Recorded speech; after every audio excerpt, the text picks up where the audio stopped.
Hello everyone, welcome back to my channel doctor Jyoti physics lecture. ये MDU का 2021 में जो एमएससी फिजिक्स का एंट्रेंस एग्ज़ाम हुआ था उसी के लिए काफ़ी बच्चों की रिक्वेस्ट आ रही है कि मैम उसके सॉल्यूशन को कंप्लीट अपलोड कर दीजिए। 3 लेक्चर मैंने ऑलरेडी अपलोड किए हुए हैं, ये आप प्ले लिस्ट में देख सकते हो। MDU 2021 MSc physics entrance exam solution से है। सो ये 4th पार्ट है। फर्स्ट क्वेश्चन क्या डाला है मैंने, सेंटर ऑफ मास की डेफिनेशन पूछी है बेसिकली यहाँ पे। Centre of mass of a system of 2 particles of masses m1 and m2 is defined as 1/μ। Mu क्या होता है, रिड्यूस्ड मास ऑफ सिस्टम होता है 1/m1 plus 1/m2। m is equal to m1 plus m2, mu is equal to m1 plus m2 divided by m1 into m2। या fourth option क्या है, the point whose radius vector is given by m1 into r1 plus m2 into r2 divided by m1 plus m2, where r1 and r2 are radius vectors of particles of masses m1 and m2 respectively। देखिए ये तो है reduced मास, लेकिन आपसे पूछा है कि वो सेंटर ऑफ मास किसी सिस्टम का जिसमें 2 पार्टिकल्स हैं, दोनों पार्टिकल्स के मासेस क्या है, m1 है और m2 है, वो कौन सा पॉइंट होगा। तो ये तो सबसे पहले तो वैसे रिड्यूस्ड मास की डेफिनेशन यही होती है 1/μ is equal to 1/m1 plus 1/m2। ये ऑप्शन तो रॉन्ग हो गया। यहाँ से म्यू की वैल्यू आ रही है m1 m2 divided by m1 plus m2। तो ये पॉइंट है हमारे पास, ये बेसिकली है क्या, ये पार्टिकल है फर्स्ट, ये सेकंड है, इसका मास m1 है। लाइक ये हमारा सेंटर ऑफ मास है जहाँ पे हम मान लेते हैं कि सिस्टम का सारा मास कंसंट्रेटेड उसी पॉइंट पे है। तो इस सेंटर ऑफ मास को हम C से डिनोट कर रहे हैं। तो ये r1 डिस्टेंस पे है, ये दूसरा पार्टिकल है जिसका पोजीशन वेक्टर r2 है, ये क्या डिस्टेंस पर है, यहाँ से सेंटर ऑफ मास वाले पॉइंट से r2 पे।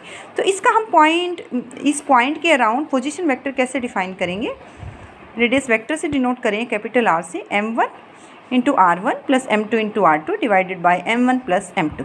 तो फोर्थ ऑप्शन करेक्ट आंसर है। हो सकता है एग्जाम में ये भी पूछ लिया जाए, फॉर्मूला आपको याद रखना है। ये आपको m1 दे दिया जाए, m2 दे दिया जाए, r1 r2 दे दिया जाए और आपसे पूछा जाए कि इसका सेंटर ऑफ मास निकालिए आप, तो आप you just have to calculate capital R और आप ऑप्शन मैच कर देंगे। सो नेक्स्ट क्वेश्चन देखते हैं। तो ये जो क्वेश्चन मैं डाल रही हूँ इन्हीं के अराउंड जो डिस्कस कर रही हूँ आपको कि ऐसे भी पूछा जा सकता है, उन पॉइंट्स को भी आप ध्यान से सुनिए। ये मैंने एमडीयू का 2019 का 18 का 17 का भी सॉल्यूशन डाला हुआ है, वो मेरी प्लेलिस्ट में मिल जाएगा। तो उसके आसपास में मैं जो क्वेश्चन होता है उसके आसपास की फिजिक्स डिस्कस करती हूँ, प्लस और भी क्वेश्चंस आपको बताती हूँ कि ये भी पूछा जा सकता है। तो आप उन्हीं सभी क्वेश्चंस को कवर अप कीजिए, होपफुली आपकी अच्छी तैयारी हो जाएगी। नेक्स्ट क्वेश्चन क्या है, हैमिल्टन वेरिएशनल प्रिंसिपल। इसका लेक्चर मैंने डाला हुआ है, वैसे आपने बीएससी फर्स्ट ईयर वाली किसी भी बुक में मिल जाएगा आपको। हैमिल्टन वेरिएशनल प्रिंसिपल की जो स्टेटमेंट पूछी गई है, the motion of system from time t1 to t2 is such that line integral i is equal to, integration का साइन है t1 से t2 L D T, I is equal to t1 से t2 L D T equal to 0 और this one is extremum value. Third option है delta is equal to t1 से t2 L D T. Fourth option है none of this. तो इसका first option तो answer तो ये है, ये क्या होता है, कंजर्वेटिव सिस्टम के लिए वो पाथ ट्रेवर्स होता है जिसमें t1 से t2 पर जा रहे हैं अगर आप टाइम पर, तो ये एल डी टी का इंटीग्रल जो है वो क्या रहेगी, वैल्यू एक्सट्रीमम रहेगी। अब आपको पता होना चाहिए एल क्या है, लैग्रांजियन है, जिसको आप t माइनस वी से डिनोट करते हैं। t काइनेटिक एनर्जी होती है, v पोटेंशियल एनर्जी होती है। हो सकता है आपके एग्जाम में ये भी आ जाए, काइनेटिक एनर्जी भी गिवन हो, पोटेंशियल एनर्जी भी गिवन हो और आपसे लैग्रांजियन कैलकुलेट कराया जाए। सो यहाँ से एक्सट्रीमम वैल्यू है। एक्सट्रीमम वैल्यू क्या होती है कि इस इंटीग्रेशन का साइन एल डी टी क्या आएगा, आइदर इट इज़ मैक्सिमम और मिनिमम वैल्यू देगा आपके पास। तो एक्सट्रीमम वैल्यू किसकी होगी, t1 से t2 एल डी टी। अब आपको पता है मैक्सिमम मिनिमम है, तो डेल्टा ई क्या हो जाना चाहिए, इसका 0 हो जाना चाहिए। तो इस तरह से यहाँ पे डेल्टा ई को एक्सट्रीमम दिया है, आई को 0 दिया नहीं, आई इज इक्वल टू t1 से t2 एल डी टी और delta is equal to 0। This one is our Hamilton variational principle. Next question क्या है, ferromagnetic domains consist of region in which atoms have their magnetic moments aligned in a random manner, region in which alternate atoms have magnetic moment aligned in a direction, जिसमें all atoms have aligned their magnetic moments in one direction, none of the above। Domain, सबसे पहले domain क्या होता है, domain क्या होता है, ferromagnetic material में होता है, ये वो स्मॉल रीजन है। इसमें आपके पास क्या होता है, जब आपके पास फेरोमैग्नेटिक मटेरियल जैसे कि नेम सजेस्ट कर रहा है, इनकी क्या होती है, डाइपोल मोमेंट होती है, हाई डाइपोल मोमेंट होती है। तो यहाँ पे क्या हो रहा है, आपके पास सारे डोमेन्स जो सारे आयंस हैं वो अलाइन कर गए हैं किसी एक पर्टिकुलर डायरेक्शन में, तो इनकी नेट मैग्नेटिक मोमेंट आएगी। अदरवाइज़ आपके पास क्या था, इनिशियली कोई आपके पास इस तरह से था ओरिएंट, कोई इस डायरेक्शन में था, तो net magnetic moment almost zero होती है। लेकिन यहाँ पे क्या कर गई है, अलाइन कर गई हैं आफ्टर अप्लाइंग इलेक्ट्रिक फील्ड। तो ये आपके पास फेरोमैग्नेटिक मटेरियल में डोमेन्स वो रीजन है जिसमें सारे के सारे आयंस की अलाइनमेंट कह लो एक डायरेक्शन में, या all atoms have aligned their magnetic moment in one direction में, so these have net magnetic moment. तो यहाँ से ऑप्शन कौन सा हो गया, third option is right answer. Next question है, ये आप मैक्सवेल की चारों इक्वेशन है, चारों का सिग्निफिकेंस जरूर करके जाओ, इनमें से 1 से 2 क्वेश्चन आएगा। डेल डॉट ई क्या होता है, रो बाई एप्सिलॉन नॉट, ये डाइवर्जेंस ऑफ इलेक्ट्रिक फील्ड होता है। अगर आपको याद होगा, अगर आपने जो है इलेक्ट्रिक फ्लक्स वगैरह निकाला था। नेक्स्ट है del dot B, divergence of magnetic field equal to zero. इनका फिजिकल सिग्निफिकेंस क्या होता है, अगर डाइवर्जेंस ऑफ मैग्नेटिक फील्ड है जीरो है तो इसका मतलब है कि जो मैग्नेटिक पोल्स हैं वो सिंगल एग्जिस्ट नहीं कर सकते। This implies the absence of magnetic monopoles. Del cross E minus curly B by curly T, ये आपके पास कर्ल ऑफ इलेक्ट्रिक फील्ड है, ये कर्ल ऑफ मैग्नेटिक फील्ड है। क्या वैल्यू है, 1/c² curly B by curly T plus mu naught into G, ये current density है। तो यहाँ से आपके 2 क्वेश्चन जरूर आएंगे, इनको रिवाइज करके जाना, चारों का सिग्निफिकेंस आपको मिल जाएगा फर्स्ट ईयर वाली बुक में। नेक्स्ट क्वेश्चन है थर्मोडाइनमिक्स का है, बेसिक है। Which of the following is not exact differential, ds, dq, du, df। सबसे पहले आप देखिए किसका एग्जैक्ट डिफरेंशियल होता है, किसका नहीं होता है। DQ क्या होता है, change in heat, either heat absorb होगी या निकलेगी। तो ये क्या होता है, जो हीट है वो पाथ डिपेंडेंट फंक्शन होता है Q, तो उसका जो है एग्जैक्ट डिफरेंशियल एग्जिस्ट नहीं करेगा। लेकिन जो इंटरनल एनर्जी है U गिवन था यहाँ पे, F है हेल्महोल्ट्ज़ फ्री एनर्जी, S है entropy, all these are state functions, these can be differentiated exactly. तो ये तो पाथ पे डिपेंड कर रहा है, कौन से पाथ से जो आपका फॉलो किया गया है सिस्टम ने, और ये क्या है, स्टेट फंक्शंस है। स्टेट फंक्शन को डिफरेंशिएट किया जा सकता है लेकिन पाथ फंक्शन को डिफरेंशिएट नहीं किया जा सकता। So second option is right answer. Next question देखते हैं।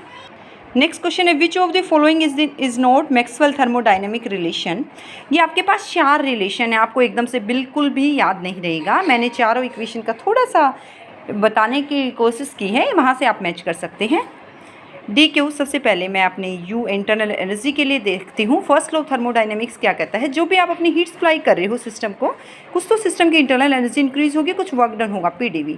यहाँ से सेकंड लॉ ऑफ थर्मोडाइनमिक्स लगाइए, DQ क्या होता है, TdS is equal to DU plus PdV, और you can say DU is equal to TdS minus PdV।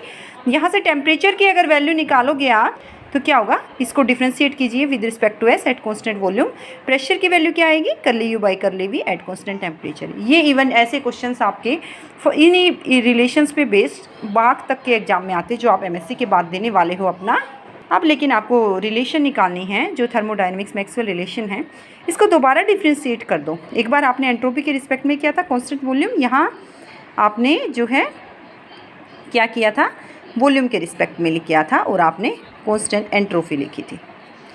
अब इसका कीजिए करली T by curly V at constant entropy, क्या हो गया, करली 2U बाई करली V करली S। यहाँ से एक बार वॉल्यूम के केस में कर चुके हैं तो इसको एनर्जी को कैसे करोगे, एंट्रोपी के रिस्पेक्ट में, करली 2U by curly S curly V that is equal to minus curly P by curly S at constant volume. ये दोनों इक्वल है राइट हैंड साइड, तो आपकी लेफ्ट हैंड साइड भी इक्वल हो गई। Curly T by curly V at constant entropy is equal to minus curly P by curly S at constant volume. यहाँ पे चारों में से ये नहीं है। नेक्स्ट मैंने हेल्महोल्ट्ज़ फ्री एनर्जी के लिए निकाला है, F is equal to U minus TS, DF क्या हो गया, DU माइनस इन दोनों का बाई पार्ट्स लीजिए, TdS माइनस SdT। ये आपके पास फर्स्ट लॉ ऑफ थर्मोडाइनमिक्स होता है, मैंने अभी बताया था। यहाँ से आप DU की वैल्यू निकाल सकते हो, TdS माइनस PdV वहीं लिखी है, DU minus TdS minus PdV minus SdT। यहाँ से आप प्रेशर निकाल सकते हो और एंट्रोपी निकाल सकते हैं। एक बार वॉल्यूम को कांस्टेंट ले लो, एक बार टेम्परेचर को। जब मैंने टेम्परेचर कांस्टेंट लिया तो प्रेशर आ गया, एंट्रोपी कैसे निकली, कर लिया बाई कर ली T एट कांस्टेंट वॉल्यूम। हो सकता है आपके पास F दे दिया जाए, एंट्रोपी निकालने को बोला जाए, F दे दिया जाए, प्रेशर निकालने को बोला जाए। इस तरह से आपके बार्क में भी क्वेश्चन आते हैं, यहाँ भी पूछे जा सकते हैं। दोबारा वही डिफ्रेंशिएट कीजिए एंड इसको हेल्महोल्ट्ज़ फ्री एनर्जी को आपके पास टेम्परेचर के रिस्पेक्ट में कांस्टेंट वॉल्यूम के साथ, यानी करली P बाई करली T एट कांस्टेंट वॉल्यूम। इसी तरह से एंट्रोपी को कांस्टेंट वॉल्यूम के साथ curly S by curly V at constant temperature. ये दोनों इक्वल है तो लेफ्ट हैंड साइड भी इक्वल है। यहाँ से curly P by curly T at constant volume is equal to curly S by curly V at constant temperature. और ये ऑप्शन अगर आप देखोगे तो फर्स्ट ऑप्शन की यही रिलेशन आई हुई है। मैंने एक एक सोल्व करके इसीलिए दिखाया है कि आपको क्रैम करने की ज़रूरत नहीं पड़ेगी। एटलीस्ट यहाँ से 1 या 2 क्वेश्चन आएगा तो आप उनको अटेम्प्ट कर सकते हो। लास्ट ईयर भी यहाँ से 2 क्वेश्चन आए हुए हैं इन्हीं पे बेस्ड। एक मैं ऑलरेडी फर्स्ट या सेकंड लेक्चर में डाल चुकी हूँ। जी होती है H minus T S, H होता है U plus P we minus T S. तो आप जस्ट ये टर्म्स यूज़ कीजिए, याद रखिए अपनी F equal to U minus T S. यहाँ से आपके पास फर्स्ट लॉ याद रखिए, यहाँ से आप जो है जी याद रखिए, यहीं से क्वेश्चन हो जाएंगे आपके। डी जी क्या है, D U plus P D V. मैंने जो इसका डिफ्रेंसिएशन लिया है P D V by parts plus V D P minus T D S minus S T T. अब ये क्या है, D U plus P D V T D S के इक्वल, यहाँ से कैंसिल आउट, क्या आ गया, V D P minus S T T. यहाँ से वॉल्यूम निकालो, एंट्रोपी निकालो, प्रेशर पे निकाल लिया, टेम्परेचर के रिस्पेक्ट में। फिर से डिफ्रेंशिएशन ले लो ऐसे जी का, curly two G by curly T at curly P, यहाँ से curly S by curly P at constant temperature minus curly two G by curly P curly T. इन ये दोनों इक्वेट करते तो ये आपके पास जी की आ रही है सेकेंड। इसी तरह से मैंने एंथैल्पी निकाल दी है, H equal to U plus P V, D H निकाल दोगे, D U plus P D V plus V D P, यहाँ से T D S plus V D P. Temperature निकालिए, curly H by curly S. इसी तरह से volume करली H by curly P. इन पे भी बेस्ड क्वेश्चन आ सकते हैं जो मैंने फर्स्ट जो है डिफ्रेंशिएशन से निकाली है। फिर से डेरिवेटिव लीजिए एच का, एक बार एंट्रोपी के केस में लिया तो यहाँ प्रेशर के में, यहाँ पे प्रेशर ले चुके तो एंट्रोपी के में। लेफ्ट हैंड साइड भी इक्वल हो गई। थोड़ा सा मैंने इसको समराइज सा किया है, वैसे आपको ये चीज़ें आती हैं। Curly T by curly P at constant entropy that is equal to curly V by curly S at constant pressure. तो यहाँ पे ये इक्वेशन कौन सी आ गई, जी के रिस्पेक्ट में, ये एच के लिए है। ये रिलेशन नहीं आई है यहाँ पे हमारे पास, तो कौन सी थर्मोडायनेमिक मैक्सवेल रिलेशन नहीं है, fourth option is right answer. इस तरह से आप सोल्व कीजिए, जो मैं कंसेप्ट बता रही हूँ साथ साथ उनको ज़रूर आप ध्यान कीजिए। होपफुली आपकी अच्छी प्रिपरेशन हो जाएगी। आप टच में रहिए, इसके सॉल्यूशन को मैं ऐसे ही अपलोड करती रहूँगी। Thank you.